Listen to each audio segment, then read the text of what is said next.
Hi,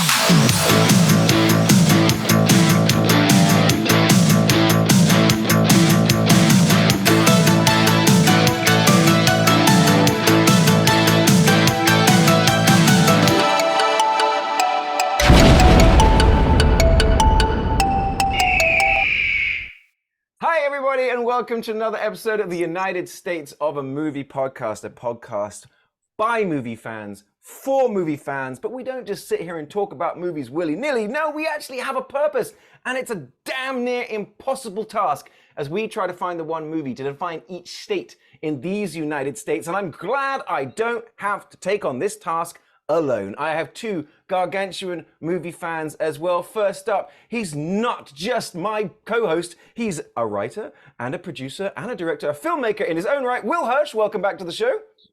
Here's the swimming with bow-legged women. Thank you for having me on. That's kind of more Mr. Krabs than it was that was a bit, actually. But and of course, the guy who I fell in love with the moment I met him, because we talked about movies since the second minute of our friendship, and we've never stopped since. Ryan Sandler, welcome back to the show.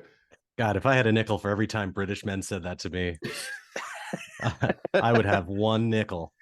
Oh man, I was gonna come in hot with an Irish accent, but I didn't want to. It would be registered as a hate crime, so I'm just gonna not do it. Even that little bit you did is better than the ones I heard in that whole movie. So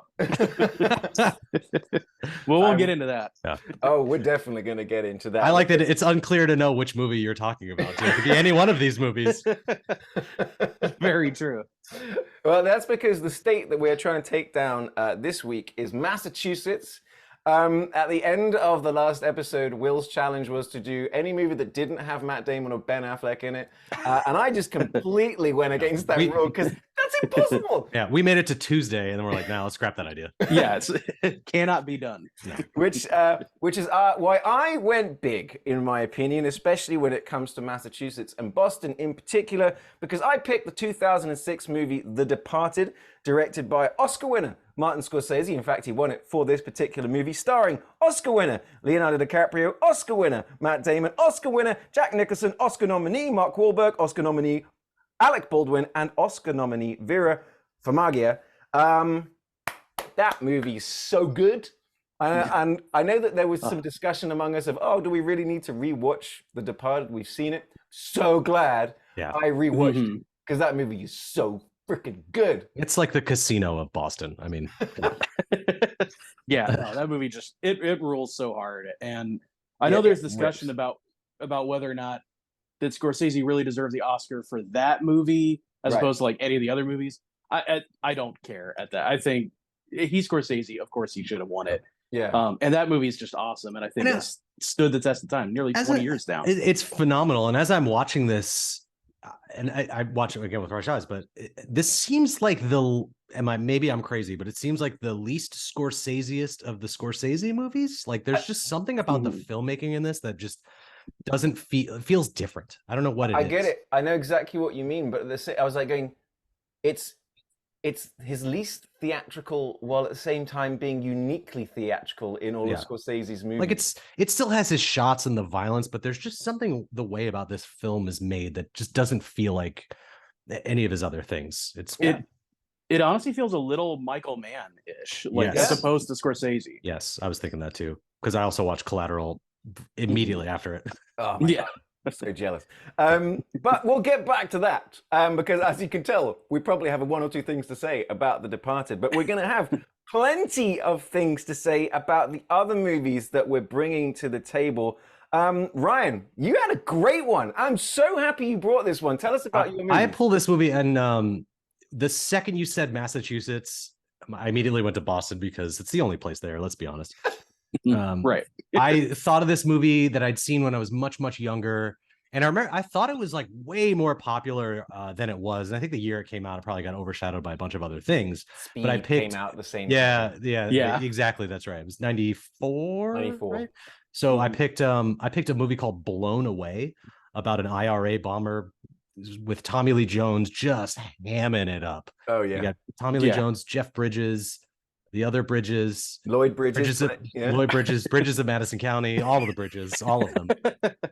But man, I remember this movie so fondly in the way, like, I mean, it's just, if you like Dutch angles, you're gonna love this movie. Yeah, Oh it's my funny. God. It's funny you should say that because I saw this in 94, 95 on Oh, wow. VHS as well. Like I was very aware of this movie and I was like you, I had a really fond memory of it. And I often talk about my sort of insane photographic memory when it comes to movies. I only really remembered 2 shots from the movie. The rest of it was a mystery. So for those of you who haven't seen it, it's directed by Stephen Hopkins. He also directed Predator 2, which is actually underrated, and Lost in Space. And it also stars, as well as the Bridges, it's Forrest Whitaker. So you got kind of like Jeff Bridges playing against type, doing his first action movie. You got Lloyd Bridges playing against type. He's known primarily for comedies. You know, he's always the guy in Hot Shots. You've got Forrest Whitaker playing against type as being like the guy that struts into the room and he's like, everybody listen to me. Yeah.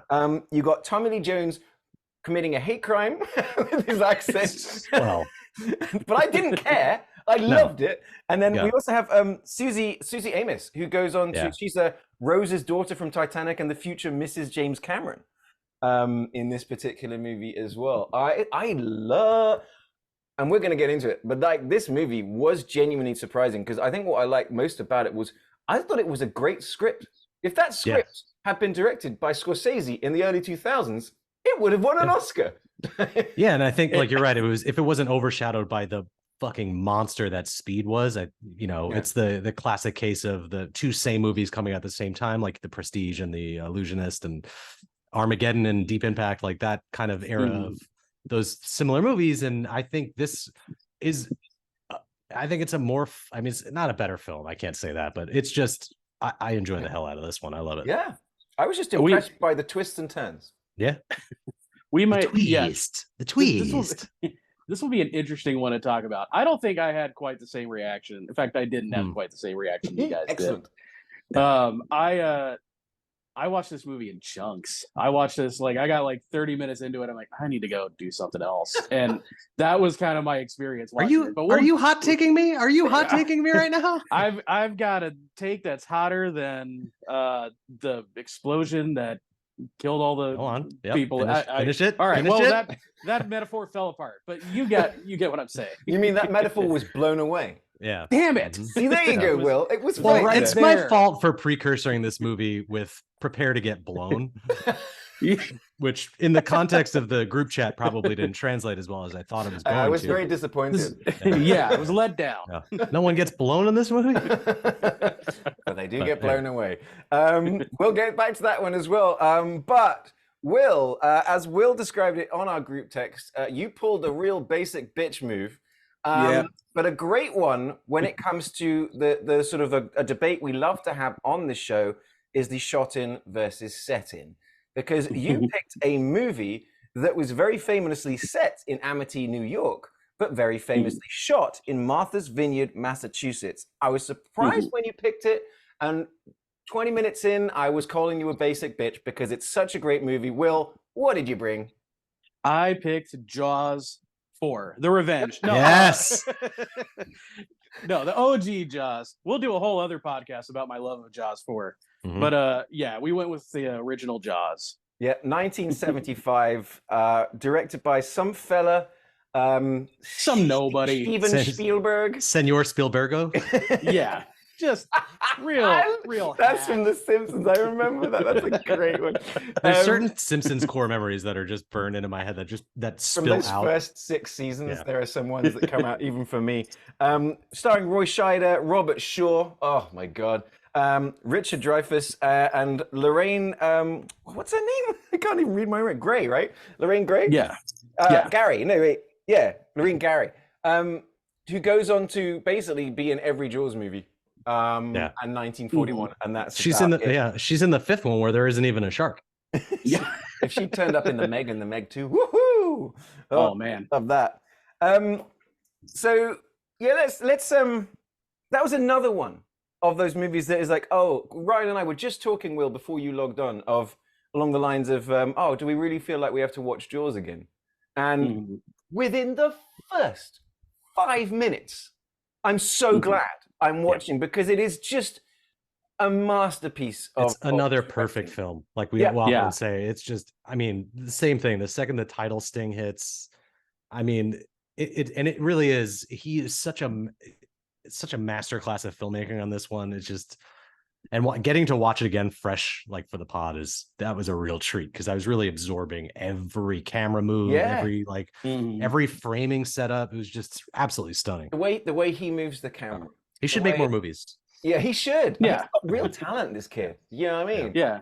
But like this could go somewhere. His first theatrical, though not the first movie. Like, I mean, I've got such a soft spot. I still remember watching it as a kid. It's his first movie, his first TV movie, Duel.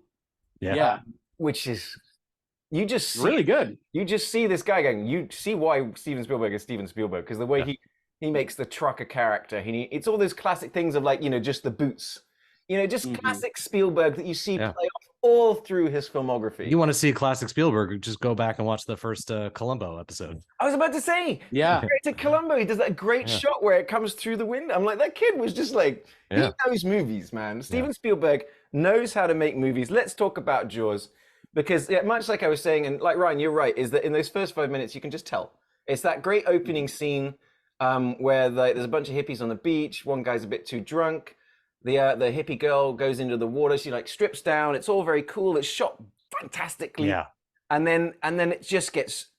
I was scared again. I know what's going to happen. There's going to be a shark attack. There's no shark attack in any movie that's ever happened since that's as traumatic as that one. Discuss. Now, this movie ruined Oceans, but it also sparked like I don't know when you guys saw this when I was a kid. I went through like weird obsessions, and one of them was like, well, I need to learn everything about sharks now. And the fucker did the same thing with dinosaurs, man. Yeah. I went and I learned everything about dinosaurs, and now I'm the foremost expert on dinosaurs. Yeah, I did the same thing with the Holocaust. Yeah. Oof. But no joke. That explains that's why so much. That is why that is a great movie, because that is a movie that I think people should have to watch, because too many sharks. I think Schindler's List, there's an argument to be made that it's possibly the greatest movie ever made, like in general. Like that's an argument I've made before. Like if I was to describe like what is the best actual just film, it would be Schindler's List. He was doing that at the same time as Jurassic Park. Insanity. It's like just who does that? And it's like he had Robin Williams calling him every night to cheer him up. And it's like just also the way he makes that movie is completely different to any other Spielberg movie where he does handheld. Just everything's handheld and things like that. I think that movie is just incredible. But to get back to Jaws, just those opening 5 minutes for you guys. Like just my God, that opening scene. The tension, just you get the John Williams, that musical sting, and I forget like it immediately opens with that, and I think it's important to point out the cultural impact that this movie had on just ruining people's lives, much like Psycho did at the time. Like, I mean, people were like wrapped around the block to see this thing over and over and over again. There hasn't been like a movie. I don't think there's been like a movie explosion like that has just really affected people since Barbie. Yeah. It was the highest grossing movie until Star Wars came out 2 years later. It's regarded as the first ever blockbuster. Yeah. It started the blockbusters before the modern blockbusters kicked off in the 90s, but again with Jurassic Park, Independence Day, once visual effects were invented. But that little fact that I remember from the opening scene where she's going backwards and forwards, it's horrible. Yeah. And the way they achieved that is they had a bunch of people on one side, a bunch of people on the other side. They got a harness in the middle and they're holding ropes. And they're pulling. I was wondering, I'm like, this shark is a pussy. This woman weighs 95 pounds. Like she would just go blink. Well, you're gonna feel bad in a second. It wouldn't be a good movie. They're pulling her. And there are some very real screams, but the screams are very real because they broke her ribs while doing it. Oh God. Well, now I feel like an asshole. It's like I said, wait, give me 30 more seconds. That's what she said. Hey! Again. So the plot of this movie, before the other Jaws movies come out, where it turns out that there is a bunch of great white sharks that just hate the family. It's just more a movie about how there is a great white shark with a penchant for eating people that just so happens to turn up at Amity, which is a tourist town right around. Is it Labor Day? It's going to be basically it's the biggest weekend, like 4th of July. Yeah, 4th of July weekend. There we go.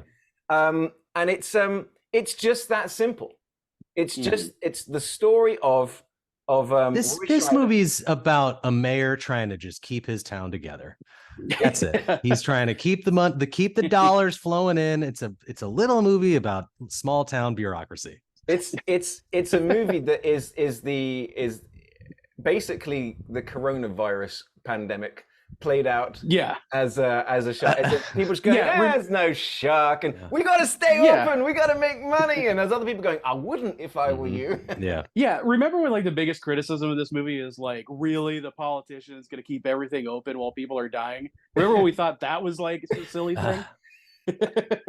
Oh boy! As I sit here with my bowl of crushed up light bulbs. So Roy Scheider plays Chief Martin Brody. He's not an islander.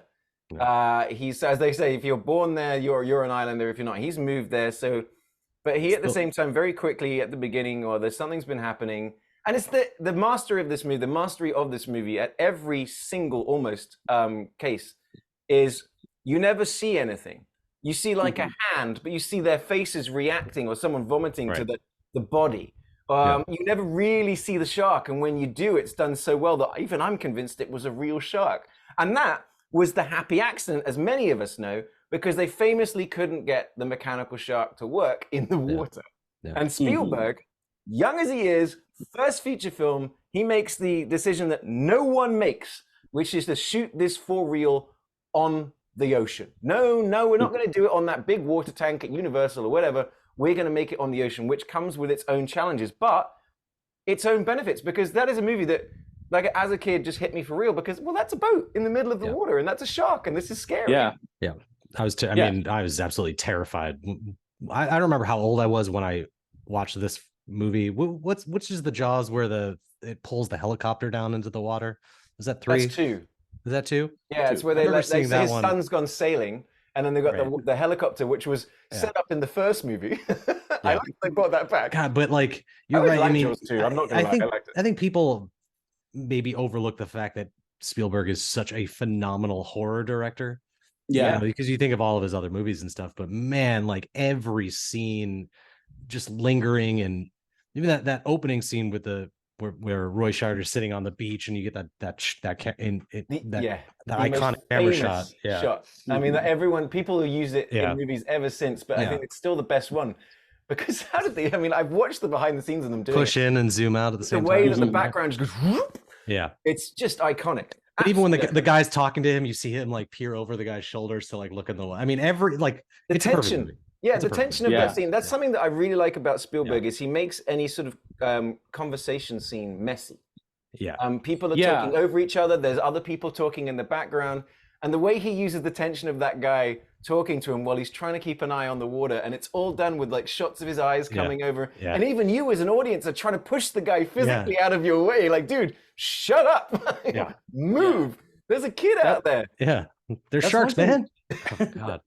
That's one thing about this movie that I think doesn't get talked about enough is the dialogue back and forth. Like, obviously this movie has a million quotable lines, but things I love in movies, and they don't do it so much anymore, is when you got like a group of people talking and you've got very realistic conversations. The thing I think of is like when Brody is first about to go like make the announcement, and the mayor and the coroner like are on that little the floating thing on the ferry, and they're having a conversation. He's like, "You'll sign off that this was like a boating accident," and he's like, "Oh yeah," but their dialogue back and forth sounds so realistic. And the thing that helps is you've got other people, like you said, Ollie, talking to each other in the background, like kind of whispering, and it feels very real. It doesn't feel like theatrical. It feels like people talking. It's you go back and look at the way that scene is blocked too. It's the Spielberg crams like 4 different camera setups in one continuous unbroken shot, and takes it onto a ferry, and the ferry leaves. It's like I'm watching that again, just like absolute masterclass. Again, he should make more movies, guys. He's so great at finding that because he's one of those guys that like he doesn't necessarily over sort of plan shots. Sometimes it's like, all right, let's get into the situation and figure it out. and see where it naturally kind of plays out. Yeah. Because he could have had 25 shots in that scene and he just had one. But in it, like you're saying, he also had 4 major setups in one scene. That's why it's so much fun to watch. But like Will, like we were saying, is like as well as like family scenes. Like think back to E.T. and Close Encounters and to Jaws. It's like, you know, they've all got these moments where families are sitting around tables and it involves kids and it's messy. 2 of the kids will be fighting on something. He's having a moment with his son making faces. Chaotic, yeah. Someone's on the phone in the background. And you never feel overwhelmed. You're never like trying to hear, but it just brings a sense of, oh, it's like when I'm downstairs with my kids and having a conversation. It's just that level of realism is something that he's so fantastic at capturing and then putting us in scenes or situations that are fantastical, be it War of the Worlds. You know, things like that. It never takes away from it. I swear to God, I was so angry at Will. Because I said, there's just too much good stuff in this. This movie is too good. You know, and that's like, it's so good. And the thing is, like, as we'll get into the debate later, is that it is not set in Boston or set in Massachusetts, but it is a movie famously shot in Massachusetts, and it's one of the most famous movies ever made, and it's amazing. So I'm like, you basically upended whatever plans I thought was going to happen in this episode. I forgot when we did our was it New Mexico episode where we were talking about them. I was watching Jaws with that still in my mind. Because we talked about, you know, how Spielberg must have been inspired by this giant radioactive ant movie. And I'm still watching Jaws saying like, wow, you really do see, because you don't see anything for a very long time. You have that, like the sound of the cadence. And I mean, it's a spiritual successor, I think.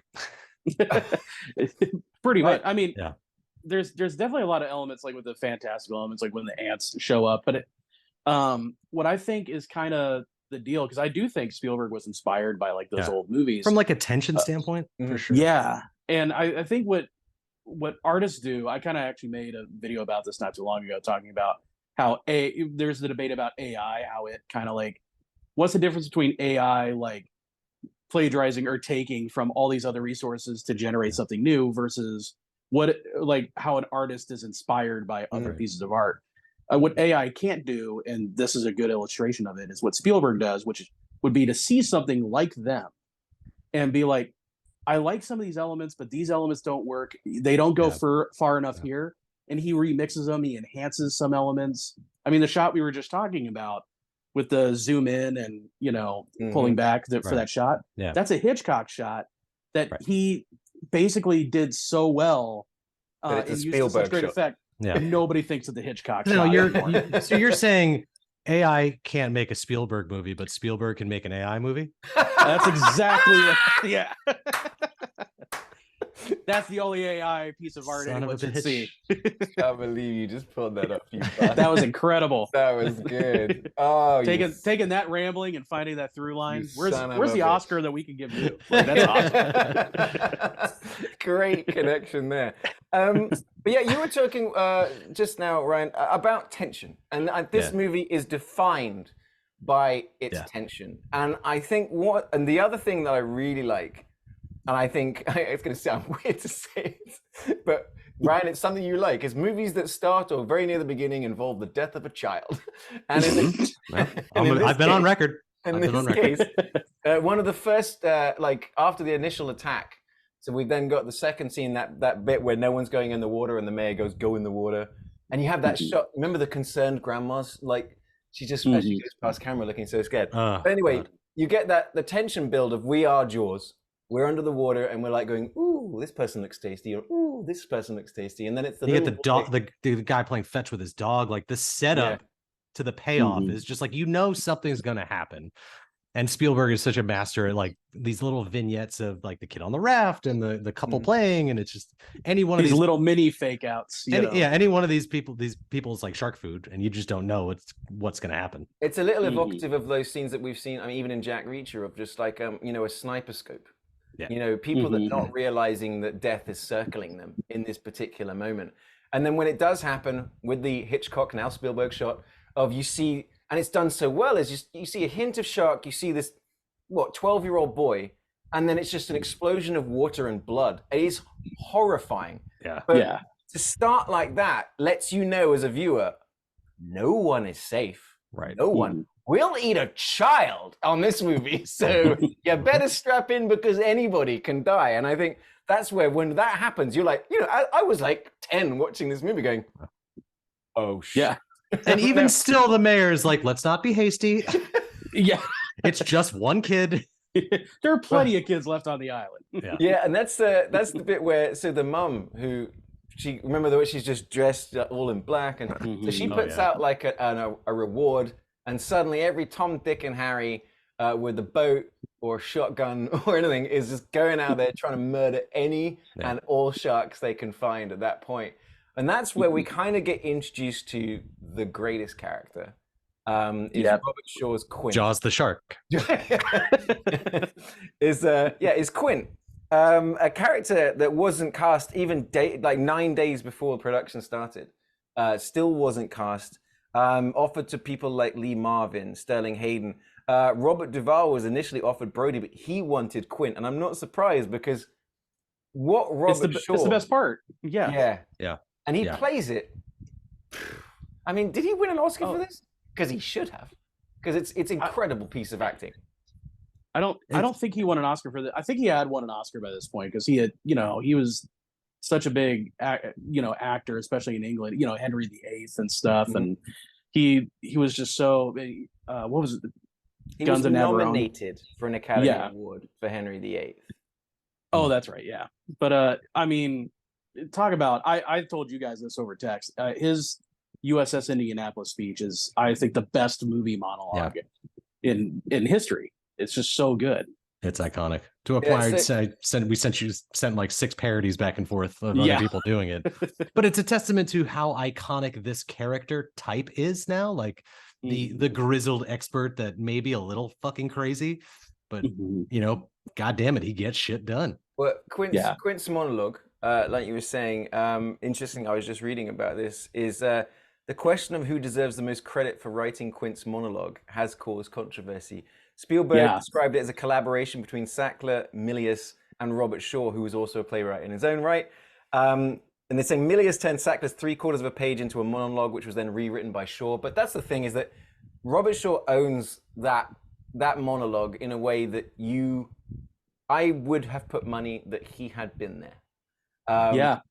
And it's like that monologue is so famous that it went on to inspire the Nicolas Cage movie USS Indianapolis. No.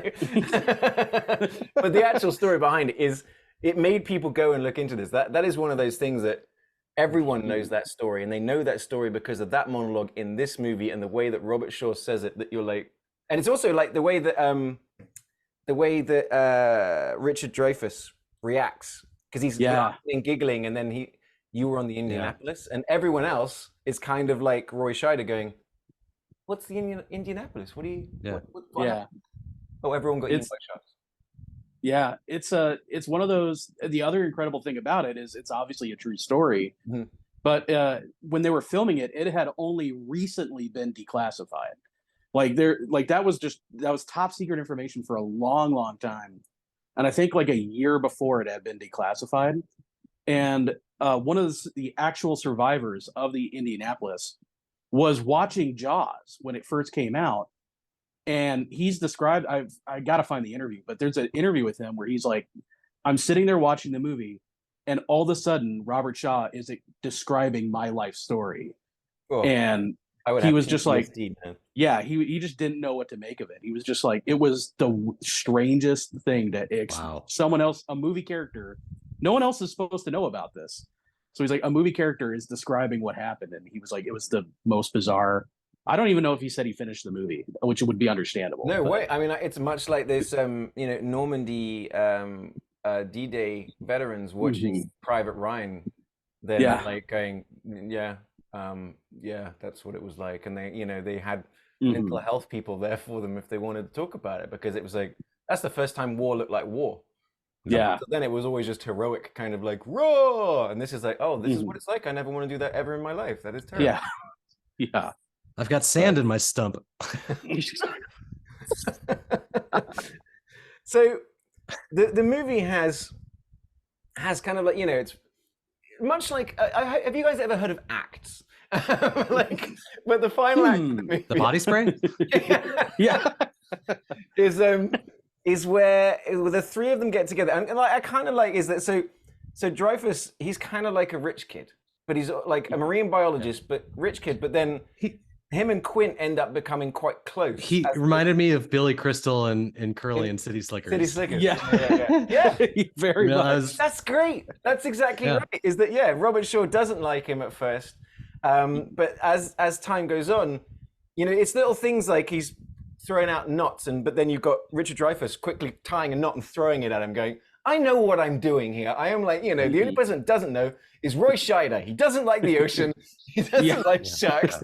He's not from here. He's the guy. I'm like, okay. The most New York City cop they could have like put in a bubble is like, what? I got to go on the water. What? There's sharks in there? Spielberg was initially wasn't sure about Scheider, afraid that he was, like saying, going to play sort of a bit too much hard cop, kind of like French Connection style.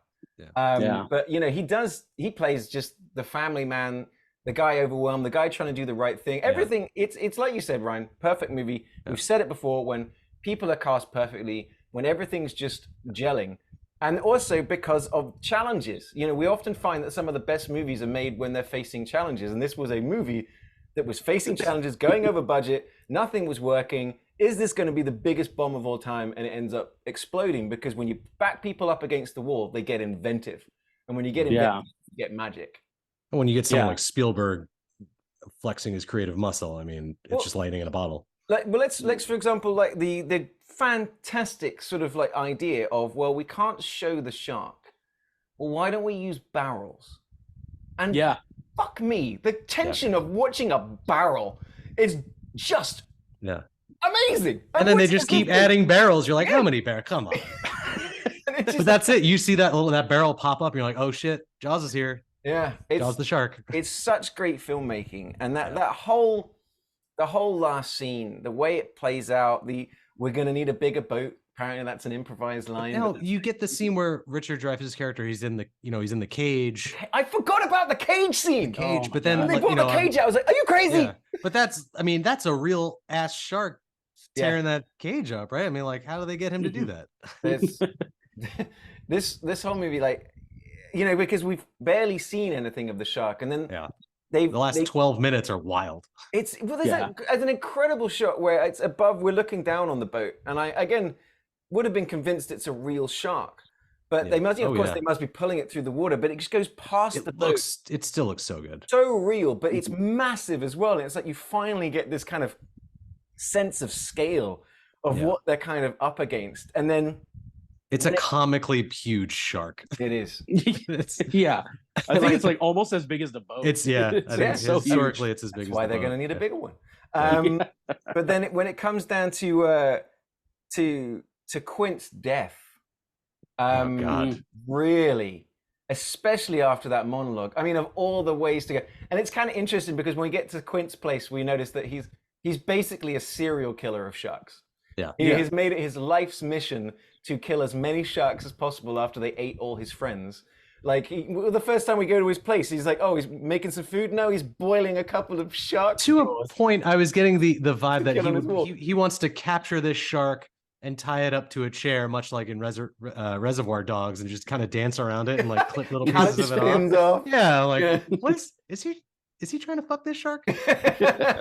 Well, I'm pretty sure the shark fucked him, because he gets wrecked, and it's like they shoot it great, and his reaction's amazing, and then you're just like, oh my god. I will say, when the shark breaches and jumps onto the boat, I did let out a huge giggle, because it's the one thing I'm like, oh yeah, I'm watching a movie, not like all of that. It's funny, like once you do see the shark more than you should, the tension of it kind of like dissipates, and when it like lands on top of the boat, and then the boat goes up and he slides right into the gullet of the shark. I'm like, how perfect is that? That does have like, or at least my favorite behind the scenes photo of like that scene, and you see like Robert Shaw like smiling as he's like halfway into the shark. God, isn't this silly, guys? They should have that at Universal Studios, where you can take a picture inside the mouth of the shark. Maybe they do. Should. Oh my god, they have a sleeping bag. That's cool.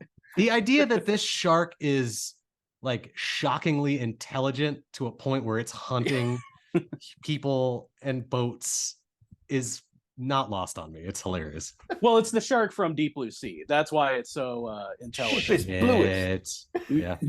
my hat is like a shark's fin. Yeah. God, you're right. This Let's movie watch needs Deep more Blue LL. This movie needs more LL Cool J. And Samuel L. Jackson. Mm-hmm. Yeah, and Jason Statham. You know, Yeah. combine those two movies together, we've got a winner. It's an ultimate shark movie.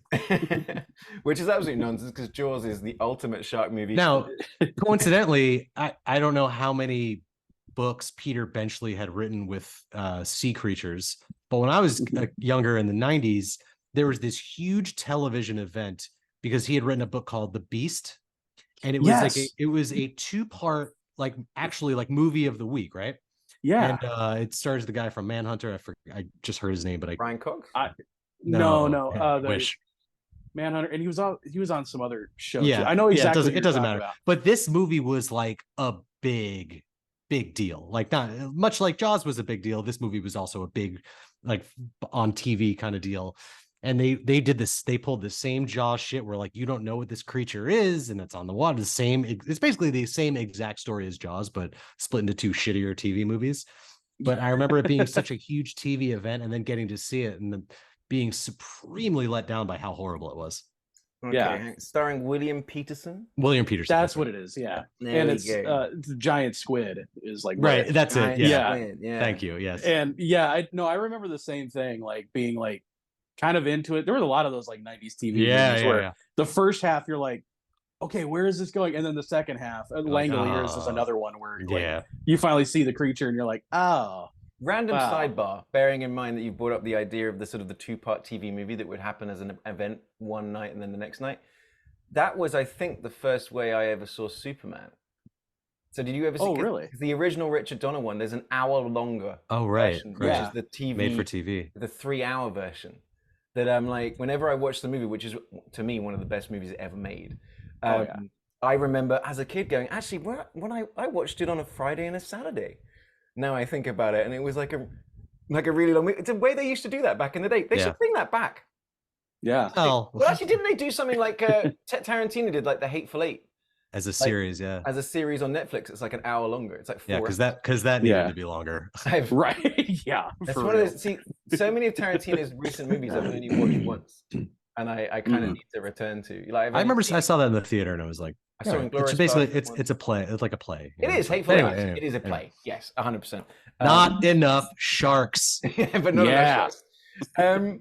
Anything else about this movie that stood out to you? Like, for me, like you were saying, Ryan, the production value is something I was noticing, that everything's being shot inside a real house with a real ocean outside. Yeah. You're just, at no point do you feel like you're on a soundstage. There's always something. The depth of the shot is always through the windows at the back.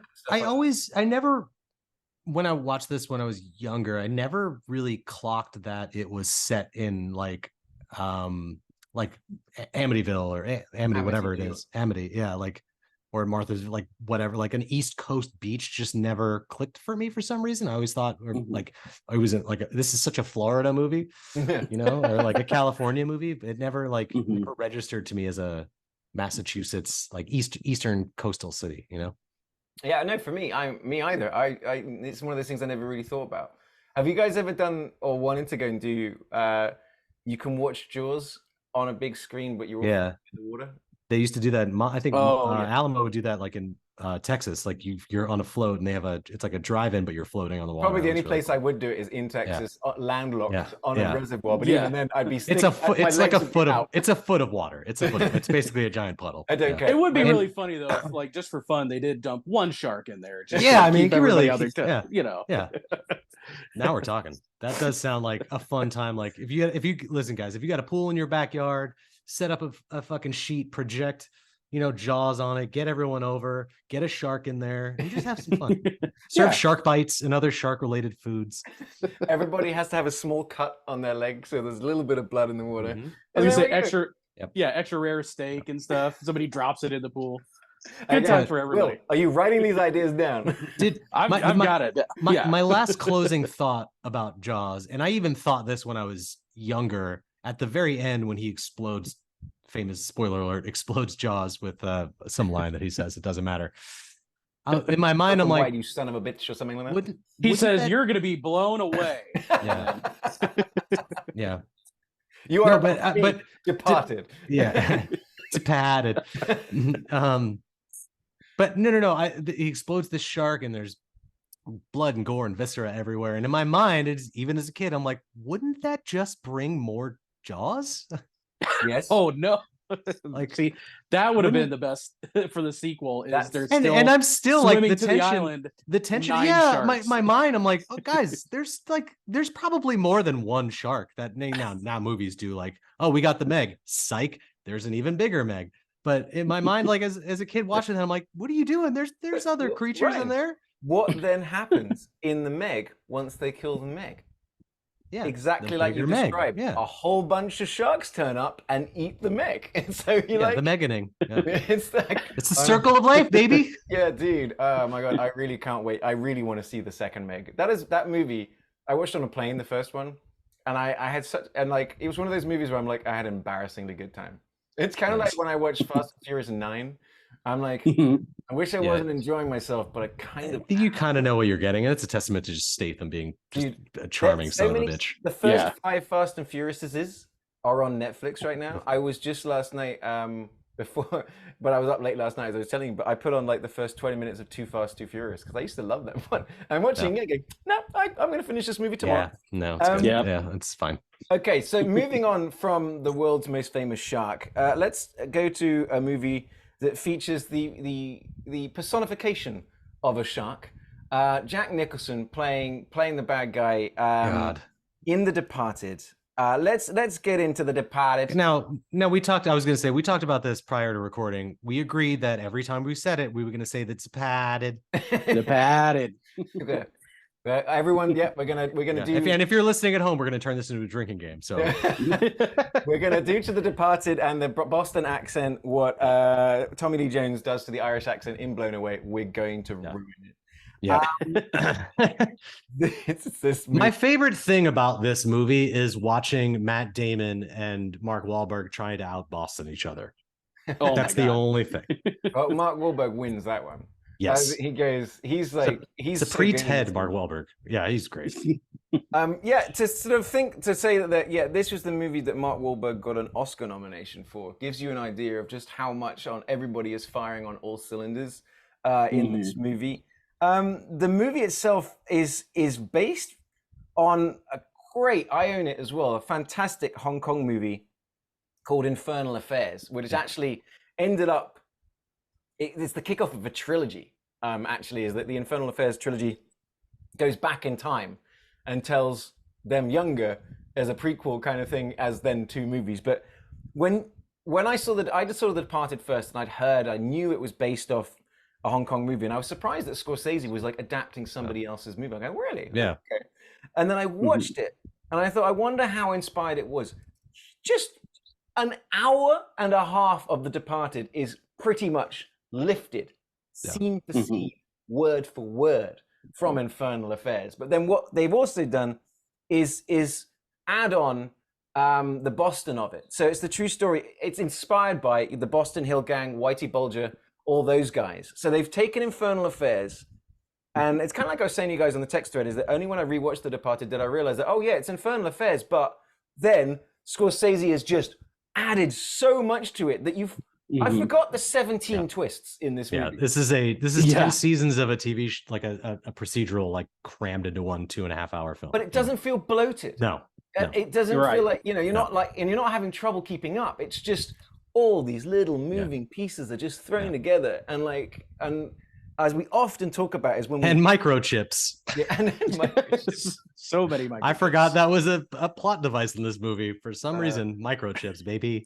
So really quickly, I guess we'll just, for those if you haven't watched The Departed, the central idea of it is it starts with 2 trainees at the Massachusetts State Police, Leonardo DiCaprio and Matt Damon. Now, we met Matt Damon's character as a young boy who is befriended by Jack Nicholson, who is basically the mob boss of Boston, the Irish mob boss.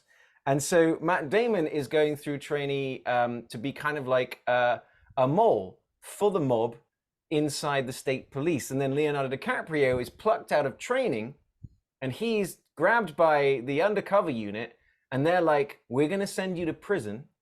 When you get out, you're going to become a mole inside the Boston Mafia. And I'm like, it's just, and it's exactly how Infernal Affairs This happens in 5 minutes of opening this movie. Yeah, and it's done. Yeah, it's done just so quickly. I so well. want to appreciate the fact that I forgot when this movie came out, so they didn't have to like digitally de-age Jack Nicholson. They just had him lurking in the shadows. Yeah, He's still the same man. I'm like, they just had him. They put on some hair dye in his beard, and then I remembered that opening 10 minutes. You never quite see his face, and I thought, oh, that's how they did it. But then they wait until the very end, and they just give you the. There's kind of like we're talking about Scorsese. There's the theatrics of Scorsese. Suddenly the light comes onto him. Suddenly there's that moment of the reveal. But yeah, there's no digital de-aging. This is 2006. It's just give him some brown hair and just put him next to some younger people and just shoot him a little. Just put him in sunglasses. Yeah. Bish bash bosh. You're done. Yeah. So that's it. Yeah, like I said, that's the setup. It's such a brilliant setup. And if you guys.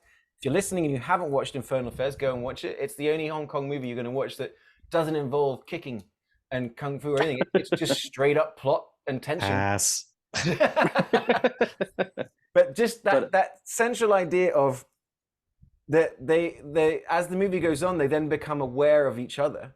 Yeah. But neither of them know. But only just so. Like they're barely like it's ever so close. They're constantly crossing. Like the very first scene is when they're both meeting Martin Sheen's character, Leonardo DiCaprio sitting immediately after, as Matt Damon goes. But it's just those things to a point where you'd think if they just overlapped a little bit, like they'd be really good friends. Yeah.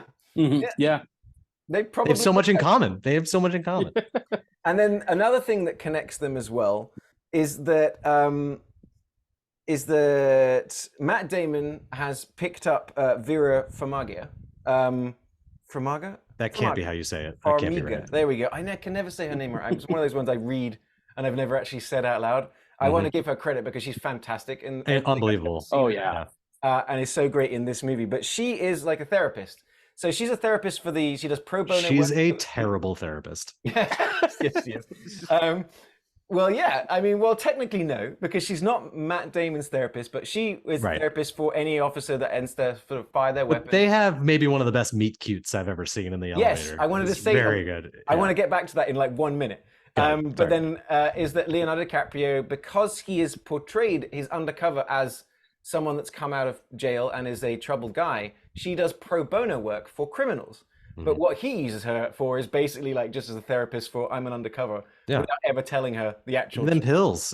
Yeah, well, exactly. And he's a kind of a drug addict as well. But yeah, no, exactly what you said there is that Matt Damon's character has he's got game. Yeah. And he has that he picks her up like in the, like that whole first date kind of thing was so. Oh my God, that was great. Yeah. And he has what makes you think I want to. It feels so real. And her reaction is like, what the shit? That was fun. Yeah. But then it adds in, and without ever explicitly saying it, as the stress is building. So you get Leonardo DiCaprio kind of falls into, he's taking drugs to he's not sleeping. He's the most stressed. I was stressed out just watching this, like being thrust into this environment. I'm like, this is a fucking nightmare. So he's got that, but Matt Damon, as the stress builds for him, it's then he gets impotent. So basically, he's having trouble performing sexually. And then the therapist, of course, wants to kind of talk about it. He doesn't want to talk about it because he's Irish. He's an Irish guy. But then he's overcompensating throughout the movie. And that bit where Alec Baldwin's at the driving range, he goes, I'm sure you guys haven't got, oh yeah. I'm like, all the time. I'm fucking so hard, so well. I'm very happy for you. We're doing it sexually. Oh man, so much. It's like Steve Carell in the 40-Year-Old Virgin describing. Big old bag. It's great. He's like, oh man, I do so much sex all the time. But it's that little bit of, it never says, they're never going, boy, I'm stressed. It's just that storytelling environment of, he's give me the fucking pills, or you have these sort of moments. And I think one of my favorite moments, which is also one of the best parts in Infernal Affairs, is the scene with the microchips. but it's the sort of the tension of he's texting in his pocket. Oh, such good texting work in this movie. Yeah, but you've got both of them. DiCaprio undercover texting the guys to get information, and then Matt Damon undercover with the good guys texting the bad guys. To our listeners at home, you have to understand that at this time, phones had physical buttons that you had to press in order to execute words. So you could touch type. I would doing that while not looking at your phone while it's in your pocket, and being able to film that really well was. They did very well, but like back in the day, I missed touch typing because I remember having a BlackBerry. Yeah, I could be talking to someone like this, and I could be typing with, and I could do perfect. I miss that tactile feel of a physical keyboard on a phone. Hey man, no shit. By the end of that movie, I was talking with my father-in-law. I was like, I want a flip phone. I missed flip phones. The way everyone just flipped their phone shut at the end of a conversation. There's nothing more satisfying. You ever get angrily hang up on someone with your iPhone, and you're just like, Tap, tap, tap, tap. You just toss your iPhone aside and you're like, oh, damn it. Did I just shatter the screen? Yeah. Whereas back then, I had my two favorite phones I ever had was the Motorola Razr. The Razr, Best looking phone ever made. And I had this red Samsung clamshell, which looks like the ones they're using, but was a bit sleeker. But it was exactly that. I'd get done with the thing and it snap. It's just the physicality of it. Yeah, if there's any young people listening to this, I know we sound like the oldest people in the world right now. Just like we might as well be talking about what's a phone? Like, yeah. But Will, you gave me. I don't know if you saw my face when you said it because I'm looking at the dates. I've got all my notes right here. And when you mentioned The Departed is nearly 20 years old, I go, no, it's not. It's only 10. It's nearly 20 years old. Like, it's like holy shit. When I went to go look at it, watch the movie again, I'm like 2006. Oh my god! Like, this is where it's getting frightful for me because I'm like, oh my god, I had already graduated high school by that time. I just graduated high school like a year ago. How could that be? Wait till you see Gangs of New York. Wait till you see Gangs of New York, which is 300 years old. Dude, it has to be because I saw Gangs of New York in Bath, not in the Bath, but I lived in Bath, which means. That's got to be like 2001 or 2002 or something like that. I can't believe it. Because those are still movies I consider newer Martin Scorsese You movies. see those the things on Twitter that pop up. It's like, this movie was released 35 years ago today. And it was like, it's RoboCop. And I'm like, God damn it. It's actually, they ruin my day every time I see those. Oh, I can't believe, honestly, that we've been talking for this long about The Departed. Thank you. And I haven't got into Jack Nicholson. Who? Wait till you get a load of him. Jack Nicholson in this movie is absolutely terrifying.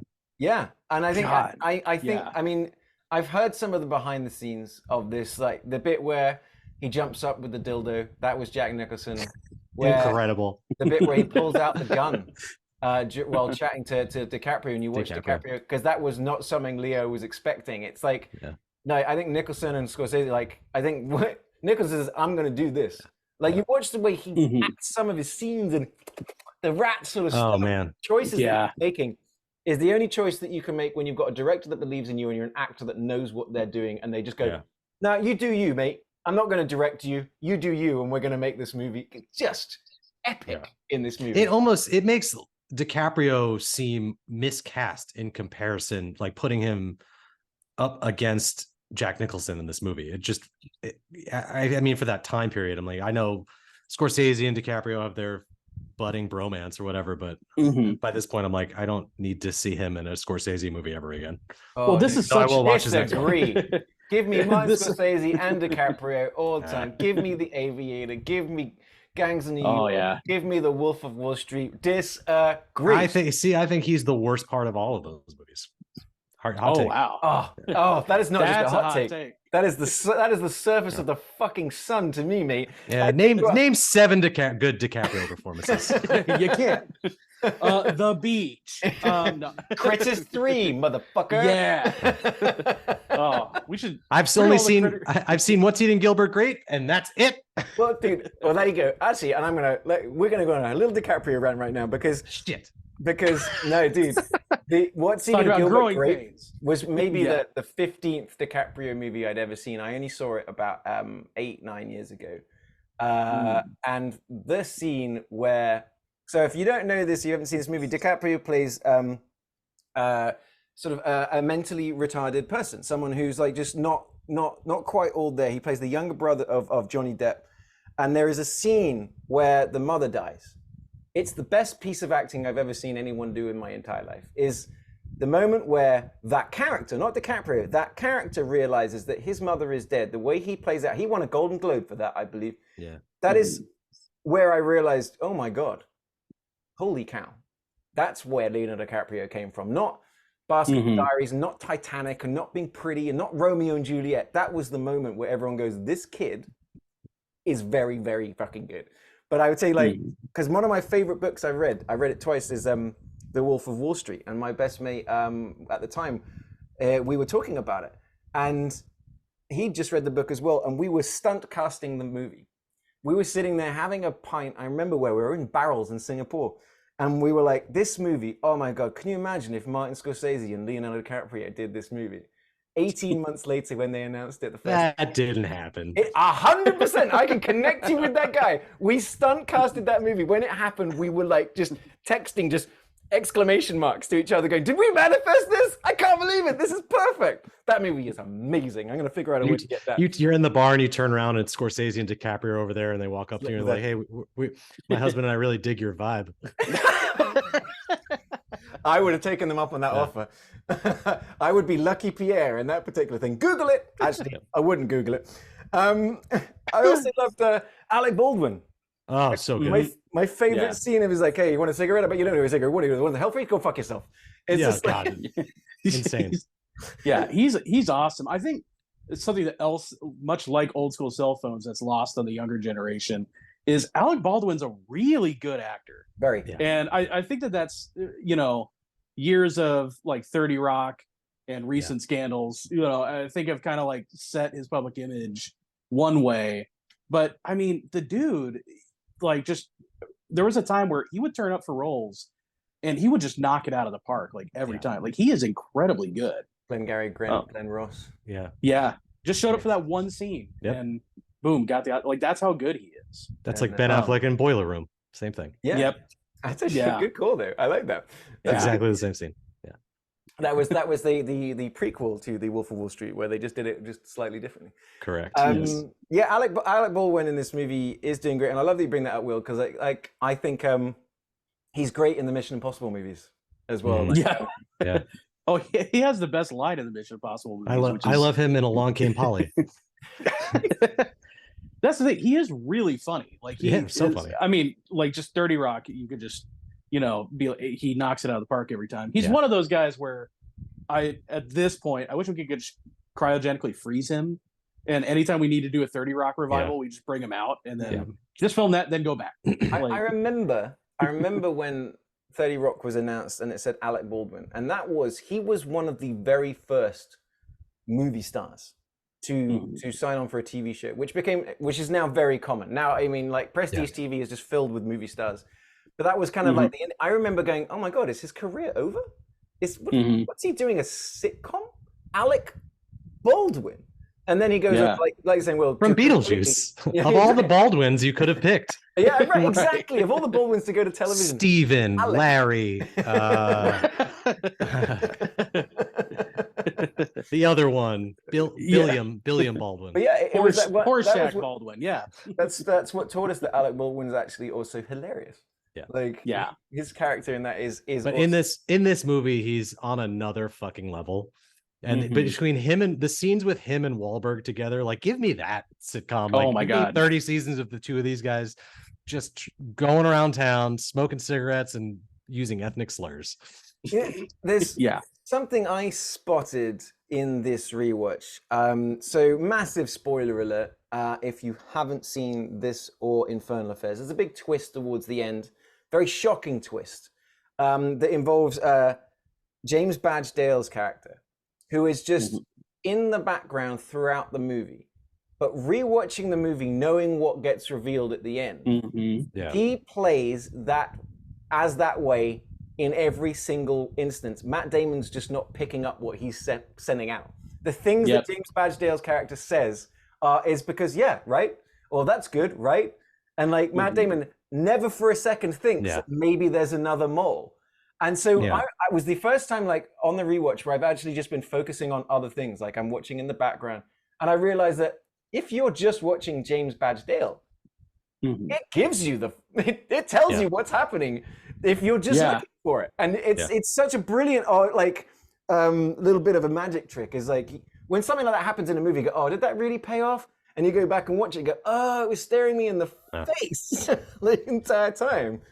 Yeah, his character is given just enough to where, like, if you're watching the movie, you might be like, why does this guy keep coming back into it? Because it's just enough so that you notice him and you remember him throughout the movie, but it doesn't tip its hand too much to be like, hey, something's coming with this guy. It's really like it rides that line brilliantly. The way that the whatever you think the ending's going to be, it's set you up for, all right, the good guy's going to win, bad guy's going to lose, and then you just have twist. Like you have Martin Sheen, you have Leonardo DiCaprio, then you have James Badge Dale, and Anthony Anderson. Just like bang. And suddenly it's like Matt Damon's like he's pulled this off, and I'm recommending him for the Medal of Merit. That was my perfect Boston accent, by the way. Flawless. You could just reveal that's your actual accent. That's right. You've just been doing a fake one the whole time. The fake English accent this entire time. And then the extra twist of like the kind of like from beyond the grave kind of confession that through messes up his relationship, and then you've also forgotten in that last 20 minutes about Mark Wahlberg. Like you just get that final bit. I kind of like that little thing about how no one in the building likes Matt Damon. Like, no, the old ladies don't like him, the dogs don't like him. It's just kind of like no one's quite sure why I don't like that guy. I think the only thing about this movie is like the complete like Scorsese has got such a light touch, and he's got such a brilliant directing style. But at the end, the very last shot is a rat. Come on. Hey, by the way, did you know it was a rat? Yeah, Martin, we know. Did you catch all of the X's everywhere signifying that someone was going to die immediately? That's so funny that I only remembered halfway through. But yeah, the way that's a cool little thing. Because it happens like a lot at the end. It's like they're in the elevator, there's an X. He walks out of his elevator, there's X's on the floor. And then just Mark Wahlberg standing in his house with his little booties on. I love it. Yeah. You're in trouble. Time for Depahhhted. They do say that a fair few times during the movie. Did you know the Depahhhted? Yeah. What's the name of the Depahhhted? This movie is brilliant. I again, apart from my sort of little bit of teasing about the rat at the end, from scene to scene, moment to moment, the way it's played out, the way it's shot, the way like Jack Nicholson when he's got all the cocaine and that shot of him with just his eyes where he looks like devil incarnate is just. I took a photo and sent it to you guys. Yeah. Because you were sitting at home watching this lovely. You and your wife were watching City Slickers and enjoying this beautiful moment together, and I'm sitting here watching Jack Nicholson coked out of his mind, throwing coke into a hooker, and I don't fucking know, but the look on his face is just because we've all been there. We've all been there. Funny thing is, if you take that screenshot you sent us of Jack Nicholson in that scene and Google image search Jack Nicholson spilling chili at LA Lakers game, he has the same face. It's the same face, yeah. Devastating. And it's weird. Definitely look up if you haven't. Like a doll's eyes. Definitely look up if you haven't. Jack Nicholson spilling chili. Jack Nicholson spilling chili is one of my favorite Google searches. Okay, you guys talk, I'm doing it. It's one of those. It's sort of like the Steven Seagal with a carrot thing, where it's just it's such a funny image on its own that it's now one of my favorite things. What the hell is Steven Seagal carrot? Oh, yeah. Should we just Steven Seagal carrot? It will be the first thing that comes up. It's like he's never seen a carrot before. He's being gifted a giant carrot by some fascist. I don't know. And this is not generated by Midjourney. These are real photos. No, the Steven Seagal thing is very real. I send it to people all the time because it makes me laugh. He eats it much like, a Bugs Bunny would, with no expression on his face. It's bizarre. I send it to people all the time. Steven Seagal he's a weird. Holy shit. I love that you guys are looking this up now. Oh my God. To the listener at home, that's there's usually no wrong way to eat a carrot. That is the wrong way to eat a carrot. Yeah. Shit. if there's a wrong way to do something, Steven Seagal is going to find a way to do it. Yeah. Steven Seagal carrot. Okay. I love that it's Oh my auto-completing in so many ways. Yeah. Google's like, I know what you want. Yes. Yeah. Oh my god. He's in Belarus just eating a carrot. Yep. Okay. You know what? Those are your assignments, listeners. That gif right there blew me away, which sets me up for a nice little segue. Hey. To get into a movie that I really want to talk about, and I really want to hear Will's hot takes about this one. Let's get into 94. I don't. Let's get into 94's Blown Away. Let's get blown. Let's get blown. Which is So- the worst tagline they could have put on the poster, I think. This movie is very much set in Boston. It is a very, very Boston movie. Yeah. It tells the story of Irish Americans. It essentially sets up the bomb squad's Jeff Bridges. It sets up Tommy Lee Jones as like an escaped sort of IRA bomber. That's at least what we've kind of told to expect. And for some reason that we can't quite understand, so we have this interesting prison break at the beginning. Yeah. Tommy Lee Jones sets up this whole thing, creates an explosive in the toilet. Where he got the condom and the accelerant, I don't know. Where he got the match, I don't know. Yeah. But it doesn't matter. He managed to blow a hole in that castle. It was cool. Everything. Oh, yeah. I appreciate that all of like for this movie specifically, how everything was so elaborate. You know, for as kind of simple and raw as it was, I really loved that scene where he's untwisting the bottom of the bed and he's got the toilet and like all that, even to like the later scenes that we'll get into. I loved how Rube Goldbergian all of this shit was and was so insane. Well, yeah. Okay. Well, Yeah. I don't know. We'll- When should we get into that? we'll 'Cause- get there. Oh, I'm sorry. You have mercury Okay. poisoning. Fine. Yeah, we'll talk about that as we go through the movie. I have some thoughts. So As the we way- go through it frame by frame. Yes, minute by minute. Welcome to the new podcast, Minute by Minute, Blown Away. It sort of starts off after we've had that prison break. We then get introduced to Jeff Bridges, who is a bike riding bomb squad guy. Coolest jacket. He's wearing a bomber jacket. Did you catch that? Yeah, awesome. And he diffuses the bomb, gets up on the news, and suddenly the two characters connect because we see, you know, and the thing is, sign me up on any movie where Tommy Lee Jones is being crazy. You know, give me like, you know, like what's the Steven Seagal movie? Under Siege. Under The Siege. only good, Yeah. the only Yeah. good Steven Seagal movie. The only good Steven Seagal movie. Batman Forever. But Tommy Lee Jones Batman is so Forever. good on the same battleship from Battleship. There you go, technically a prequel. Tommy Lee Jones is in the pub. He sees Jeff Bridges on screen, and for some reason he knows him. And from that point on starts a sort of elaborate game of cat and mouse. But if the cat was blowing up all the mice in Boston, Mhm. Yeah. and you kind of don't understand why. And I really like the twist. The twist as it comes out. Again, spoiler alert, but it's about 2/3 halfway through the movie. It comes out that Jeff Bridges is actually also a bomber. That he knows he'd been kind of pulled in to the cause as a young Irish guy. Again, flawless accents. I Had need to helped say here. flawless Yeah. accents. Had helped build a bomb with Tommy Lee Jones. Tried to back out and ended up in a lot of people dying. And I'm like, Yeah. so as it turns out, is that our hero cop is actually lying to everybody. Has been living a lie as a sort of like a fake person. The only person that knows is his old police sort of like mentor, played by his dad, Lloyd Bridges. And I thought, that's a bloody interest. That's what I'm saying is like, I thought the script, I think that's a great script of it's not just a good guy and a bad guy. It actually turns out that the good guy knows the bad guy because he's also a bad guy, not the greatest guy.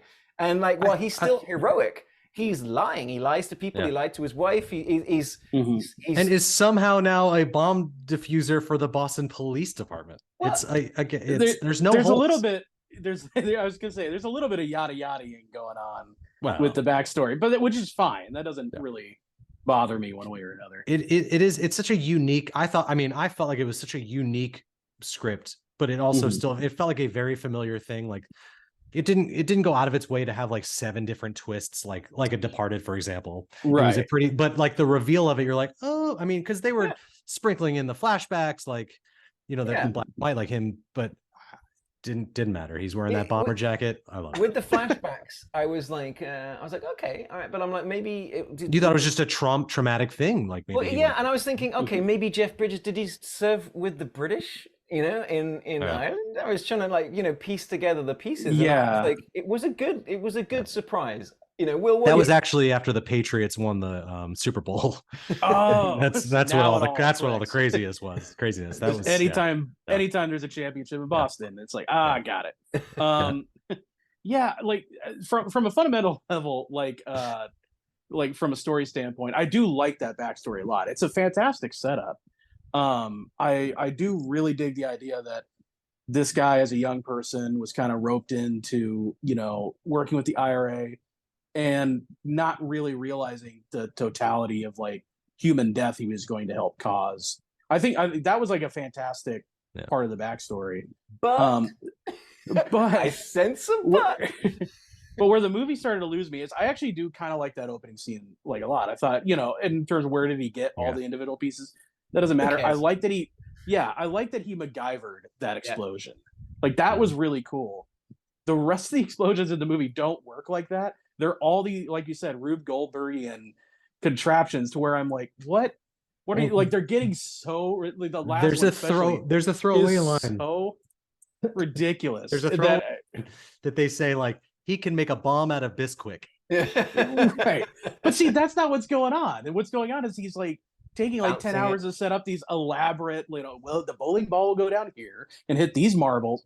And it's like, no. If he's somebody who could, like, you know, just improvise a bomb, that's the explosion. Like, that's the thing, is like, you shouldn't be able, I guess in my mind, building a giant contraption versus like improvising a bomb are two wouldn't that bomb things. be so much cooler if it didn't just explode, it ricocheted off of this wall and then hit the guy and my God, with him in like a comical body outline, Oppenheimer style mushroom cloud that then reflects in Jeff Bridges' eyes? I thought that was dope. God. And awesome. The by the time we get to the Lloyd Bridges one, where I'm just like, what? This took him like 5 days to set up. Like, this doesn't make any. So it took me out of it. He's got nothing better to do. He's a Terry. Yeah. I don't know. There was just we got to Drax them clowns. He's trying to Drax them clowns. Yes. it felt like the script was setting up, this is a guy who can make a bomb out of anything, and instead it's a guy who uses everything to make a bomb. And I'm like, those are two different things, and it's really distracting. He's a little bit like Peter Parker. You see him dumpster diving and he builds a bomb out of every toy he finds and things like that. Yeah, I love it. I mean, he goes to the farmer's market, he buys that little toy and gets into an argument, everything and he buys, most importantly, gets a U2 cassette tape, which will come up later. Oh God. And as somebody who's very much not a U2 fan, man, this got on my nerves. Yeah, I could see that. But you're wrong, and I hate you. There's two things in this movie that I thought were like strange, that were missing. Is that, like I said, that first bomb that goes off is big enough that Jeff Bridges can see it from miles away. Yes. It is on his honeymoon. On his honeymoon. Leaves his missus. No one's getting blown at all. What then continues over the next week is a series of bombs in the middle of town, kills a bunch of police. They've got other bombs going off. And it's just, at no point is there a media circus, and no one in Boston seems even slightly concerned about the bombing campaign that is going on in their city. You know, no one's worried. No one's concerned. Everyone's still going to major sporting events and going to farmers markets. Well, because I think Mark Wahlberg wasn't a huge movie star at the time, so they couldn't get him involved in this movie, much like Patriots Day. Yeah. And I think I'm also comparing this not only to like Speed, which was a Mad Bomber thing, but that was just the one. I'm also comparing it to like Die Hard with a Vengeance, which was a Mad Bomber type movie. Yeah. And that movie has what you're talking about, Ollie. Like everyone in the city is going nuts. Yeah. And that's, again, they have one like bomb trick. It's like that magic fluid and then a detonator. But they use that same trick in different ways to like throw people off. And that's kind of more what I was expecting. Because he got all Gruber, our boy Grubes, he got all that exploding fluid in bulk. He's got to use it. Like, he's got to put it in a, I mean, I'm sure he doesn't have time to make a little pot of coffee and distill the mercury and set all these things up again in this Home Alone style. And much like his brother, it's all a fake off for just a big heist. Yeah. A great movie. So yeah, that's that thing. And I think it's a little bit of, it's the, and this is something that as a Brit, from the outside, I always found weird about American movies, especially when it came to sort of Boston, because in a pre-2001, in a pre-9/11 America, it was very much in vogue for Boston Irish to fund the IRA, the freedom fighters, which now I'm not going to get into the politics of it, because absolutely they lived in a country that was occupied by my country. But at the same time, those in the Northern Ireland are like, well, we want to be part of the UK. But I grew up under the IRA bombing campaign. So bombs would go off in my country. We would get blown up. I come from Guildford, where there was the Guildford pub bombing, famous for In the Name of the Father. Great movie. I remember going to London. We'd go to the West End because there was an IRA ceasefire. So we're like, okay, we can go to the theater without getting blown up. And so when you watch these kind of movies, it's this sort of like, it's pre-American fear. For you, terrorism is something that happened elsewhere. For you, it's just like terrorists, this, that, and the other. So the whole Irish thing for me was like, I'd be watching movies like this or whatever that the Jack Ryan one is, where it's that element of, oh, well, but we're Irish, so we support it. And so when you guys got attacked, and you guys, like, as a country, you kind of like were so shaken. From the outside, we're like going, yeah, it sucks, doesn't it? So, yeah, we know bombs are terrible. It's awful. And so this is kind of like why I think it's missing in this movie, is because they almost had no awareness of, Americans aren't scared of this. Yeah. We'll just get on with our life. And I'm like, no. That's the thing, is I'm watching this movie going, after that first bomb went off, I'm pretty sure Boston's not a big place. I'm pretty sure everyone would be terrified about what's going on. Yeah, I mean, obviously you can just see the explosions from any hotel. So yeah. But no, you're right. Yeah, go for it. Go. Oh, I was gonna say, yeah, you're right. I think that might have been also part of the issue, like what was bothering me about this movie and why I was kind of like I said, I watched this movie in chunks because I was getting bored. Is like, it felt kind of detached from reality. It just felt like characters were doing things. I guess what I'm saying is nothing felt motivated by the fear that bombs were going off. It just felt like, plot wise, we know that there's going to be another bomb. It's the and we're moving towards it.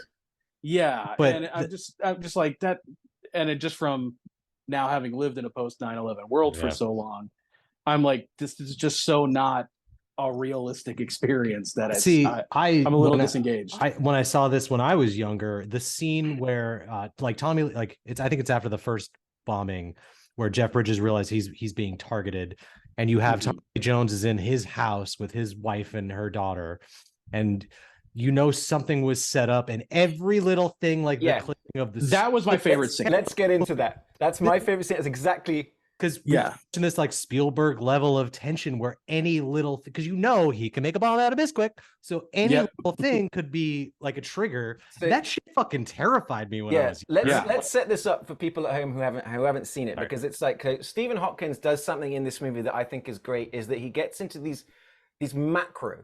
So he takes the camera inside the bombs. He takes you inside the mechanisms, and suddenly the scale of the phone cable, so the scale of them suddenly blow up. And if you were seeing that on the screen, like on the big screen, that you're watching, exactly like you're saying, is a plug going in, but it would have been 20 feet high. Yeah. And so, one, that brings you in. You add in all these sound effects, these whooshes, and these clicks, and these little stuff going on. So there's this moment in the movie, which I think we were all agreeing is the best scene in the movie. Oh yeah. So like Ryan has said, is that he's on the phone. So Tommy Lee Jones is inside his inside Jeff Bridges' apartment, where his wife and stepdaughter live. And so like Ryan said, you've now set up that, oh my God, he's left a bomb. And then the wife and daughter come back, and I got to give credit to the director that he plays off. So every innocuous thing, be it open the fridge, turn on plug in the phone, turn on the gas. Every moment is played out like this is the bomb. And then the tension builds to each of those moments, the close-ups, the macro. And the fact they do it like 6 times in one Yeah. scene, then I'm watching going, Mm-hmm. this Oh my scene's God. amazing. I was sweating. I'm just talking about Yeah. it. And this is right after like part of his team has been obliterated. Yeah, Right. Yeah. Like, everyone's basically dead. and Tommy Lee Jones calls him from this house to be like, "Hey, man, I thought I saw you on the news." And then How you tells him I'm in your house. Yeah. He's across town. So we're getting the juxtaposition of Jeff Bridges racing on his bike across town. Like, dude, call somebody. It's exhausting. It's where cell phones would have ruined this. The phone was plugged. Yeah. And then Mm-hmm. and then the wife and the daughter, like they play out that scene. And I think that's the best minute part of the whole movie that I'm like, this is actually quite fun. Yeah. And well. Because you have like, again, you have unhinged Tommy Lee Jones, like jumping up on he's in the daughter's room and like, she's got all of these stuffed animals. Like all of these red herrings are set up. You think anything could be a bomb, and just the tension builds and builds and builds. And then I forgot what happened. I kind of did too. Yeah, no, like that scene was so good that I was like, why is this happening like halfway through the movie? This should be like close to the climax or the start of like the third act, and it's setting up like he thinks that the bomb is going to go off at his place, take out his family, Right. and that you're expecting the twist to be like, oh, the real bomb is actually somewhere else. He was distracted, and then like this sets off like the third act. The fact that it happens earlier than that, and then it's like, oh no, that's not where any bomb thing. It was like, I mean, yeah. I mean, like the fact that he figures out that it's the dolphin because he finds a little dolphin on the side of the little thing, the only piece of bomb that that's very cool. Ball bearing, it's like it's the one thing they did in this movie that I didn't like, which is the thing they did a lot in the 90s in these type of movies, they killed the dog. I don't like that. Yeah. Oh yeah. Oh, like a dog who's keen at sniffing out bombs, mind you. Yeah. Great. Yeah. Boomer. Boom. Yeah. Boomer. R.I.P. Boomer. Yeah, very much so. Boomer gets messed up. So Jeff Bridges has had a day. Yeah. He watched 2 of his teammates get exploded in front of him, which that scene incredible too. The day after the tension of that got blown up. I mean, that's the thing is, that circumvented me is because I remember I texted you guys, oh, Forrest Whitaker's turned up playing dead meat. But actually, it's everyone else in the Bob squad is dead meat. He's going to make it. I thought that's, so there's another, the other scene where he gets home. Tommy Lee Jones has a camcorder, he's recording, whatever. And he, he sets up that scene with the headphones with Forrest Whitaker, which is kind of like Danny Glover on the toilet in Lethal Weapon. Right. But like the tension of that, and his Forrest Whitaker's played so good, and you can see the close, like again, these close-ups of how massive these bombs feel. And I thought they were going to play that, like Tommy Lee Jones for sure thought like they were going to use that as a red herring, like, oh shit, I got Forrest Whitaker, but then he was going to come back around like, psych, you didn't get me. But they didn't do any of that. Yeah, that was kind of like, I think my big disappointment is there were things where I'm like, just something's missing. Like Tommy Lee Jones's whole like scheme as a mad bomber just really didn't make a ton of sense. Like I get he wanted revenge. Yeah, you're right. He's targeting this one person. His sister died. But he was just doing all these like weird things that were just until Lloyd Bridges' character dies. Like were just kind of more annoying than they were like actually trying to like. I love the 2 of them together like palling up in the bar. Yeah. And then the immediate discovery. What I like about this is that by the sounds of it, this movie subverted your expectations by not subverting your expectations. It didn't. I could just see a more exciting movie happening, and it wasn't happening at every step of the way. I was like, I'm gonna say, okay. What it was in 1994, for what it is, like I said, I get your point, Will, and it's like as we get into it, you can get into the that's a bit silly or doesn't make sense. But I'm watching it going, it's in many ways as well as like it's a bold movie. Kind of like I'm saying with all the casting, is everyone kind of playing against type. I kept thinking of the hero is not necessarily a hero, and I'm like, okay, I dig this. I kept thinking of the sequel Arlington Road, which is it has to be a spiritual sequel to this movie, because it's like Jeff Bridges tells his current family to fuck off, moves to wherever, and then Tim Robbins is a psychopath. Which is a great movie. I strongly recommend. It's plays with their head because everyone's like, no, dude, they're just normal. And then when you get to the end, you realize not only was he right, he was really right. In fact, he has no idea how right he was. But Tim Robbins is so good that you think like everyone thinks that, oh shit, he's just crazy. Great movie. So a couple of interesting things actually, which when I was reading up is, I mentioned the Guildford pub bombing, which set up In the Name of the Father, which is one of Daniel Day-Lewis's finest performances. I think it's top three.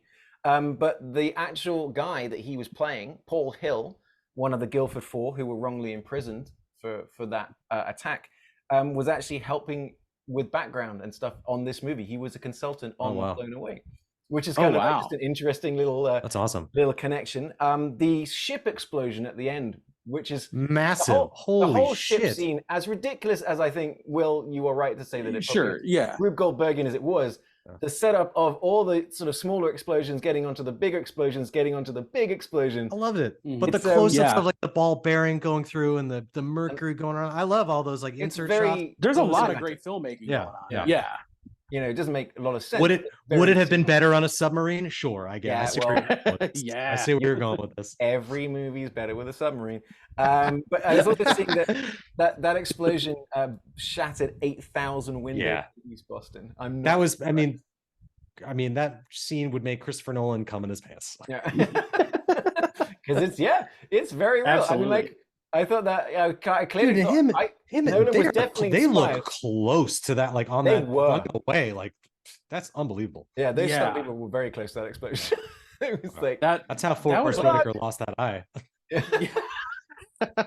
That was what was making me nervous. Is that like I was watching that, doing the math in my head. I'm like, this is '94. None of this can be faked like this. Oh my god! You know, like so that was kind of like I forgot how massive that explosion was. Like. Because that was the thing back in the day, you know, those 90s, like the movie, like the climactic explosion had to be bigger and bigger and bigger every time they made one of these movies. And I mean, it fucking shows on this one. It was so huge. It's like steam. They're like, how do we make the explosion bigger? Well, as the bomb goes off, let's have it run into a plane. We'll blow up a plane. A fuel plane full of fuel. just awesome. This was the biggest budget movie ever made in Massachusetts up until that point. You know what I mean? Wow. So it is a very, very Berry Boston. And that's what I was enjoying, because let's get into what, you know, the why of the podcast is the Massachusetts of it all. Now I thought, you know, again, my little basic bitch move, but I picked The Departed, which is just dripping with Boston, and it's dripping with all the sort of the elements of Boston and the people and things like that. Honestly, if I hadn't gone with that, I probably would have gone with The Town, which is equal. But the interesting thing being is that Blown Away does all of what The Departed is doing with Boston and people, and actually a bit more. It does more neighborhoods, it does more types of people.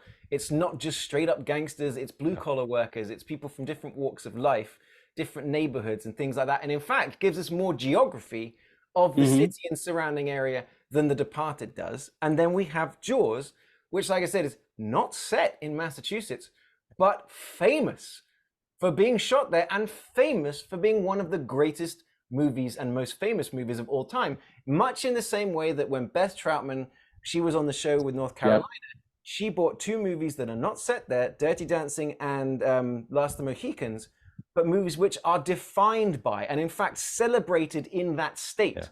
So you go to Martha's Vineyard, you can probably go to a Jaws museum and a Jaws store and a Jaws tour. So let's get into this. Jaws tour?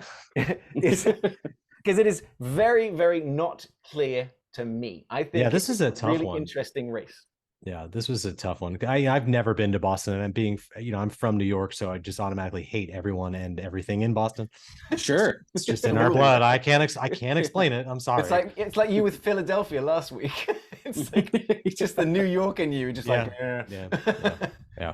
It's just not New York. I don't like it. Yeah, I mean, like I said, for me, I didn't have that much of a connection with Jaws, like the setting for Jaws. Like that could have been in any beach. Like for me, for some reason, state. Nevada, any coastal thing. Like the Massachusetts of it never really registered to me as maybe because there isn't an opening title card that says, much like in Blown Away, it just says Boston, USA. Right. Which I lost it when I saw that. I'm like, oh, that Boston. Guys, this is what more movies need. Tell me where it's set. But it just never connected with me as like, oh, this is a Massachusetts movie. I don't know why, but compared to the two movies. Yeah. Wasn't there some movie that showed like the New York City skyline, and then below it said Bakersfield, California. Wasn't there something that like played with that convention? Probably. I think there was something like that. Gotta find that. That sounds fantastic. That's hilarious. It's definitely a Steven Seagal movie. Yeah. Oh, absolutely. The carrot always strikes twice.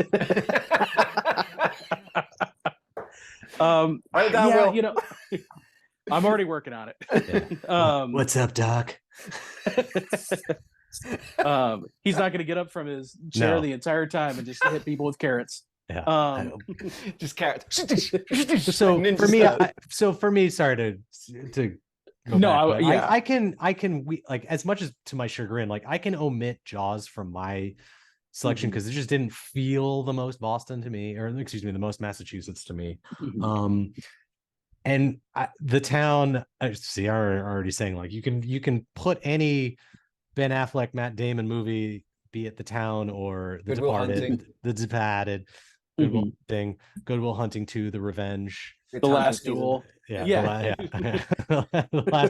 last Duel, yes. Classic Boston film. Famously in Boston, yes. Yeah, I think you kind of, it's for me, it's definitely between Blown Away and The Departed, because you have all the people, the culture, the geography of it all, the buildings, the setting. But from pure nostalgia's sake, for what my vision of Boston was like introduced to me as is Blown Away. Any counterpoint to that, Will? I mean, you did bring Jaws to the table. Yeah, no, I think I would have to agree though with and I had even, we said I admitted I was being a kind of a basic bitch with Jaws, but I would have to, because it's not a good representation, I think, of the state, more of a very specific area. Yeah, maybe Martha's Vineyard. Yeah, right. Martha's Vineyard. But when it comes to Departed versus Blown Away, there's good arguments to be made. I would say, well, I would say, if we're going with all the different types of people that you find in Massachusetts, which one was less offensive? Yeah, which was less offensive?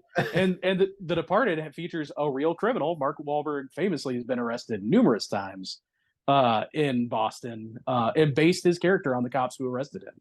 So, it's got that element. It's got at least one real criminal.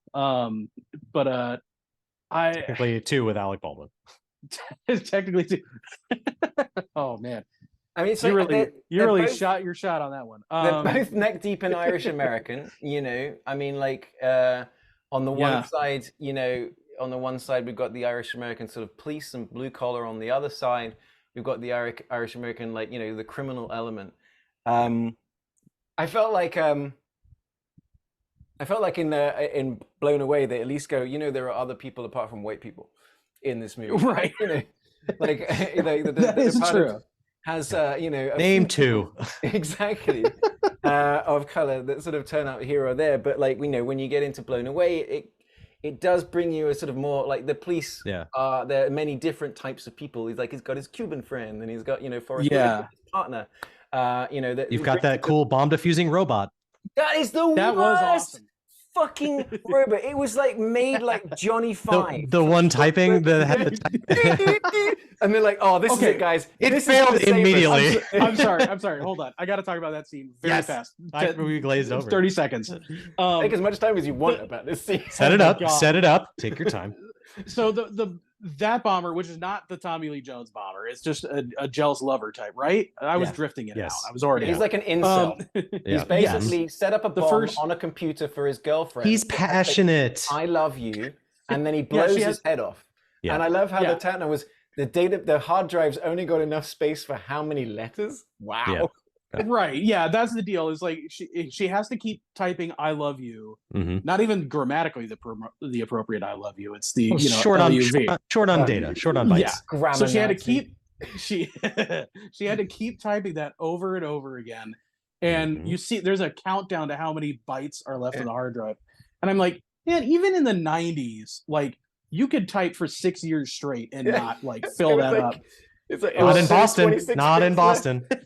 Yeah, I'm like, is it on a floppy drive with like 10 bytes of memory? Like, what are we talking 20? About? Yeah, Commodore 64. Yeah. The idea that it measures anything in bytes. The only thing like, floppy was me watching that fucking scene, fully torqued. great. So you blew in the first 10 minutes. That's great. But they set up this elaborate, like, okay, we've got it figured out. We're gonna have the Robbie the robots type with its 3 fingers. It's gonna type all the letters, no problem. They literally fingers. He's like, all right, we got it set up. All right, stop typing. And the thing starts typing and immediately breaks. Yeah, just literal insanity. Yeah. And then it's that a metaphor for AI. Yeah, and then the robot ends up blowing that guy up later as well. That was the shittest robot I've ever seen. I was like, I cannot believe they let that happen. But again, like the tension, like the bomb is in that robot, and it's him like doing this with his fingers to turn the brushing off of the key thing, like really drawing that scene out. Yeah, having him turn it as he turns around, and they get blown away. Blown away. TM. so still, I'm watching. If this was a tennis match, it's deuce in my opinion. It's The Departed and Blown Away. I'm leaning ever so slightly more Blown Away. I can't believe I said that against The Departed. I feel like I should slap myself in the face, but I will say it featured more neighborhoods. I think it does more with less. Yeah, I would agree with that, actually. Yeah, it's definitely every bit of this movie is very authentically Boston. Blown Away, I'm talking about, it's very, very authentic. Not the accents, but other than that, it's very, very authentically Boston. And I can hear the people at home groaning like, oh, there's more places in Massachusetts than Boston. Yeah, name one. Yeah. my roommate. No, please, because I don't know. I'm please trying. tell me. I don't know. My roommate is from Massachusetts. And even he says, like, people ask, he's like, oh yeah, Boston. He's not from Boston. He's from Martha's Vineyard. He's he's like an hour away from Boston, but he's just like, it's not even worth correcting people. I mean, some Rennie Harlin like male witches movie based around the Witches of Brestwick. It's the only male witch movie I know. I'm gonna do. I swear I heard some podcast about this movie. I remember the trailer. You guys keep talking for a second. I'm gonna figure this one out. But it's a crap movie that is so crap I want to watch it, and I feel like didn't we bring up this movie on a previous episode with what's her name from Speed? Sandra Bullock? Is it Hope Floats or something like that? It's not Covenant Magic. The Covenant. The Covenant. Got Sebastian Stan, Taylor Kitsch, in the town of Ipswich. Ipswich in Massachusetts. There you go. There you go. The place. And we found one place. Yep. Yeah, I remember listening to a podcast about it, and it was like talking about how like the geography is all wrong. I remember that. How did this get made? Actually, now I think about it, which is a great podcast. If you guys listen to movie podcasts, if you're at home, how did this get made is absolutely fantastic. But if you love movies and you also like geography, stick around because this is the podcast. Because we are running out of states real fast. We're not running out of movies, though, I tell you that much, because there are some states that we'll be able to talk about forever. Okay, at the moment, I feel like the momentum is with Blown Away. Are we going to do this, guys? It's hard. I want to give it to Blown Away, but I feel like unless we can fully convince Will, it's a tough sell. I get it. I think I'm. If I watched this movie, if I had never seen this movie, let me ask you, you'd never seen this movie before? No. Oh, okay. So see, I would probably feel the same way, like I did with I forgot which episode we did, but it was a movie I should have seen many years ago, but because I'm watching it currently, with the movie knowledge that I have bored into my brain, I can see this as being a difficult, not fun thing to watch because you've seen it 1,000 times. But for me, watching this back then was like a huge deal for me. Like I probably would have been much more into it had I seen it back in the day. I'm watching this movie now thinking like, why is Kurt Russell not the star of this? Like that. That was bothering me the entire. You say that with every movie. Yeah, and you're correct too. But no lie though. Jeff Bridges in that first shot, you're going, is that Kurt Russell? Yeah, like pretty handsome guy. So are we going to blow away The Departed with Blown Away? I feel like we're going to get hate letters from Martin Scorsese, but is this happening? It's I think we gotta push the button and blow this one up. Cannot believe it. If I probably was the least likely one to win. Yeah. I cannot believe it. There you go. All right, we've done it. That for now, until we apparently do the Covenant and talk about Ipswich, Massachusetts. You're welcome, Boston, USA. Oh, right, that's right. That's in America. That the official movie to represent the state of Massachusetts for all time, or at least until next season, or when somebody brings us a better movie from Massachusetts, the official movie for Massachusetts is now blown away. Guys, I'm blown happy away. to say once again, great week of movies. Yeah. A real. I was honestly done so early this week. I couldn't wait to watch. Which is why I told you. So excited to watch Blown Away. Monday, Tuesday, Wednesday, I'd watched all of our podcast ones. So Thursday and Friday was a double feature of 3 Men and a Baby and 3 Men and a Little Lady. I cannot believe it, but I swear to God, I actually enjoyed the shit out of that double watch. I just watched Sudden Death every day. What I should have done. Now I think about it. Yep. Before we get into where we're going next week, let's talk about some of the also rounds. We already have, though. You know, we've been talking about things like I was circling Good Will Hunting, I was circling The Town, things like that. Are there any other ones that I'm, I almost, just to fuck with you guys, almost went with Celtic Pride, the Damon Wayans, Dan Aykroyd, Boston Celtics movie. What? It's been so long since I've seen that. Yeah. Like, Never heard of that movie, dude. Why didn't you pick this? oh, I saw that in theaters. I remember that. Yeah, saw that. Who hurt you? Daniel Stern as well. Daniel Stern. Yeah. Yep. Wow, never even heard of this movie. That's put that on For the good list. reason. For good reason. Yep. The two fans of that movie are like, God damn it, we were so close. And it's Daniel Stern and Dan Aykroyd. Yeah. I was circling School Ties for a while because I haven't seen it, and so I was like, "This is my." But I had the self-imposed no Matt Damon rule, Yeah. so I was like, all right, I guess it's out. But next time around, when we come back, we mentioned like The Social Network and which I love. Yes. And what's the one with Brendan Fraser and Joe Pesci? The Mummy. Oh, I always mix that one up with School Ties. George of the Jungle, right? No? Yeah. That's San Francisco. Yeah. Brendan Fraser and Joe Pesci. Brendan Fraser, Joe Pesci. They're in like Harvard, right?